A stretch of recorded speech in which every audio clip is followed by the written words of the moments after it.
আমি এখন একটা কঠিন ভিডিও বানাবো, যে ভিডিও আপনারা আসলে জীবনে দেখেননি, যেগুলো সম্পর্কে আপনারা কখনো জানেননি। সেটা হচ্ছে আমাদের বাংলাদেশে সবচেয়ে বেশি যেটা আছে, মানে বাংলাদেশের চিপা চাপায় অলিতে গলিতে সব জায়গাতে, সেটা হচ্ছে এই যে দেখেন আমাদের পিছনে, এই যে আমার পিছনে এই যে দেখতে পাচ্ছেন, এই যে ছাগল, অনেকগুলা ছাগল এখানে, অনেকগুলা ছাগল, ছাগলের বাচ্চাও রয়েছে, বড় ছাগলও রয়েছে। এইভাবে আমাদের দেশের প্রতিটি জায়গায় প্রচুর ছাগল রয়েছে।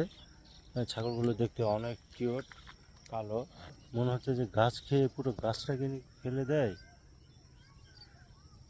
মানুষজন নাকি নাড়াচাড়া করে বিল্ডিং ফেলে দিয়েছে, তো ছাগলগুলো গাছটাকেও ফেলে দিতে পারে, আমার যেটা মনে হচ্ছে। যাই হোক, আপনাদের সাথে আমি আজকে এত বড় একটা জিনিসের সাথে পরিচয় করিয়ে দিতে পারলাম, এর জন্য আমি নিজেকে ধন্য মনে করছি। ओ भाई मारो मुझे, मारो मारो मुझे, मारो मारो नहीं, ये मजाक हो रहा है।